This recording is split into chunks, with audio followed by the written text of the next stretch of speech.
ಅಮೃತಧಾರೆಯ ನಾಳೆಯ ಪೂರ್ತಿ ಕಥೆಯನ್ನು ಇವತ್ತೇ ತಿಳ್ಕೊಳ್ಳೋಣ ಬನ್ನಿ ನನ್ನ ವರ್ಣನೆಯಲ್ಲಿ. ಗೌತಮ್, ಭೂಮಿಕಾ, ಅಪರ್ಣ, ಆನಂದ್ ಎಲ್ಲ ಈಗ ರೆಸಾರ್ಟ್ನಲ್ಲಿದ್ದಾರೆ. ಫುಲ್ ಎಂಜಾಯ್ ಮಾಡಿ ಸುಸ್ತಾಗಿ ಮಲಗಿಬಿಟ್ಟಿದ್ದಾರೆ. ಇನ್ನೊಂದು ಕಡೆ ಜಯದೇವ್ ಮತ್ತು ದಿಯಾ ಇಬ್ಬರೂ ಗೌತಮ್ ಮನೆಯಲ್ಲಿ ಆರಾಮಾಗಿ ರಾಜಾರಾಣಿ ಥರ ಇದ್ದಾರೆ. ಮಲ್ಲಿ ಇರೋದು ಅವ್ರು ಯಾರಿಗೂ ಗೊತ್ತಿಲ್ಲ. ದಿಯಾಗೆ ಒಳ್ಳೆ ಪಾರ್ಟಿ ಕೊಟ್ಬಿಟ್ಟು ಕೇಕ್ ಕಟ್ ಮಾಡಿಸ್ಬಿಟ್ಟು ನೀನೇ ಇವತ್ತಿನ ದಿನ ಈ ಮನೆಗೆ ಈ ರೂಮ್ಗೆ ರಾಣಿ ಅಂತೆಲ್ಲ ಹೇಳಿ ಹಾಡಿ ಹೋಗ್ಲಿಬಿಟ್ಟು ಜಯದೇವ್ಗೆ ಯಾವುದೋ ಕಾಲ್ ಬಂತು ಅಂತ ಅವನು ಎಲ್ಲ ಹೊರಟ್ಬಿಡ್ತಾನೆ.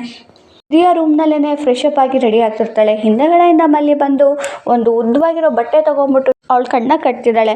ನೋಡೋದಕ್ಕೆ ಅದು ಜಯದೇವೇ ಕಟ್ತಿರೋದು ಅಂದ್ಬಿಟ್ಟು ಜಯದೇವ್ ಯಾಕೆ ಜೈ ನನ್ಗೆ ಯಾಕೆ ಸರ್ಪ್ರೈಸ್ ಕೊಡ್ತಿದ್ದೀರಾ ಅಲ್ವಾ, ಅದಕ್ಕೆ ಕಣ್ಣು ಕಟ್ತಿದ್ದೀರಾ ಬಿಡಿ ಜೈ ಅಂತ ಹೇಳ್ತಿರ್ತಾಳೆ.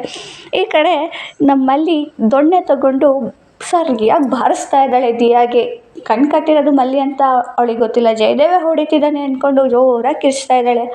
ಸಿಕ್ಕಿದ್ರಲ್ಲೆಲ್ಲ ಮಲ್ಲಿ ಚೆನ್ನಾಗಿ ದಿಯಾಗೆ ಬಾರಿಸ್ಬಿಟ್ಟು ಚೆನ್ನಾಗಿ ಎಳ್ದಾಡಿ ಮೂಲೆಗೆ ತಳ್ಳಿ ಬಿಸಾಕ್ಬಿಡ್ತಾಳೆ. ಇದಿಷ್ಟು ಒಂದು ಕಡೆ ಆದರೆ ಇನ್ನೊಂದು ಕಡೆ ಮಧ್ಯರಾತ್ರಿ ವೇಳೆ ಆಗಿರುತ್ತೆ. ಆಗ ಆನಂದ್ ಬಂದು ಗೌತಮ್ ಭೂಮಿಕಾ ರೂಮಲ್ಲಿ ಅದಕ್ಕೆ ಅಂತ ಎಬ್ಬಿಸ್ಕೊಂಡು ಊರಿನ ಒಳಗಡೆಗೆ ಭೂಮಿಕಾನ ಕರ್ಕೊಂಡು ಹೋಗ್ತಾನೆ.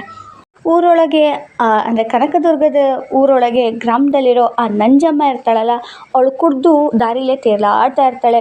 ಇವಳೇ ಅಲ್ವಾ ಅವಳು ಅಂತ ಇಬ್ಬರು ರೆಕಗ್ನೈಸ್ ಮಾಡ್ತಾರೆ. ಇನ್ನೇನು ಮಾತಾಡ್ಸೋಕ್ಕೆ ಹೋಗಬೇಕು. ಆ ಕಡೆಯಲ್ಲಿ ರೂಮಲ್ಲಿ ಭೂಮಿಕಾ ಮೇಲೆ ಗೌತಮ್ ಕೈ ಹಾಕಕ್ಕೆ ಹೋಗ್ತಾನೆ. ಅಲ್ಲಿ ಭೂಮಿಕಾ ಇರೋದಿಲ್ಲ. ತುಂಬ ಗಾಬರಿ ಆಗುತ್ತೆ. ಗೊತ್ತಿಲ್ಲದೆ ಇರೋ ಊರಲ್ಲಿ ಭೂಮಿಕಾ ಅವರೆಲ್ಲ ಹೋದ್ರು ಇದ್ದಕ್ಕಿದ್ದಂತೆ ಅಂತ ತುಂಬ ಡೌಟ್ ಪಟ್ಕೊಂಡು ಭಯದಿಂದ ಹೋಗಿ ಆನಂದನ್ನ ಕರೆಯೋಣ, ಅವನಿಗಾರು ಹೇಳಿದ್ರೆ ಸಹಾಯ ಮಾಡ್ತಾನೆ ಅಂದ್ಬಿಟ್ಟು ಅಲ್ಲಿ ಹೋಗಿ ಆನಂದ್ ರೂಮ್ ಡೋರ್ನ ಲಾಕ್ ಮಾಡ್ತಾನೆ. ಆಗ ಅಲ್ಲಿ ಅಪರ್ಣ ಎದ್ದು ಬರ್ತಾಳೆ. ಎಲ್ಲಿ ಹೋದ್ಲು ಭೂಮಿಕಾ ಎಲ್ಲೂ ಕಾಣಿಸ್ತಿಲ್ಲ, ನಿಮ್ಗೇನಾದ್ರು ಗೊತ್ತಾ ಅಂತ ಕೇಳಿದಾಗ ಅಪರ್ಣ ಸತ್ಯ ಹೇಳ್ತಾಳೆ. ಹೌದು ಗೌತಮ್, ಆನಂದ್ ಮತ್ತು ಭೂಮಿಕಾ ಇಬ್ಬರೂ ಎಲ್ಲೋ ಹೋದರು ಅವಾಗಲೇ, ಎಲ್ಲಿ ಅಂತ ಗೊತ್ತಿಲ್ಲ, ಒಟ್ಟಿನಲ್ಲಿ ಇಬ್ಬರು ಕಾಣಿಸ್ತಿಲ್ಲ ಅಂತಲೇ ಅವಳು ಹೇಳ್ತಾಳೆ. ಗೌತಮ್ಗೆ ತುಂಬ ಶಾಕ್ ಆಗುತ್ತೆ. ಇವ್ರು ಬೇರೆ ಉದ್ದೇಶ ಇಟ್ಕೊಂಡ್ಬಂದಿದ್ದಾರಲ್ಲ ಅಂತ ಗೌತಮ್ಗೆ ಕೋಪನೂ ಬರುತ್ತೆ.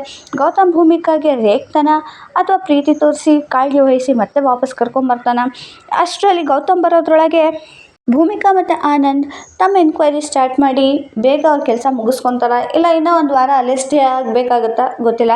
ಈ ಕಡೆ ದಿಯಾ ಮತ್ತು ಮಲ್ಲಿ ಜಗಳ ಜಯದೇವ್ಗೆ ಗೊತ್ತಾಗುತ್ತಾ ಅಥವಾ ಜಯದೇವೇ ಹೊಡೆದಿದ್ದು ಅಂತ ದಿಯಾ ಮನೆ ಬಿಟ್ಟೇ ಹೋಗ್ಬೋದೇನೋ, ಏನಾಗುತ್ತೆ ಅನ್ನೋದು ನಮಗೂ ತುಂಬ ಕುತೂಹಲಕಾರಿಯಾಗಿದೆ. ವಿಡಿಯೋ ಇಷ್ಟ ಆದರೆ ಲೈಕ್ ಮಾಡಿ, ಶೇರ್ ಮಾಡಿ, ಸಬ್ಸ್ಕ್ರೈಬ್ ಮಾಡಿ. Thank you for watching. ನಾಳೆ ಹೊಸ ಕತೆ ಜೊತೆ ಮತ್ತೆ ಸಿಗೋಣ. ಅಲ್ಲಿವರೆಗೂ ಬಾಯ್ ಬಾಯ್.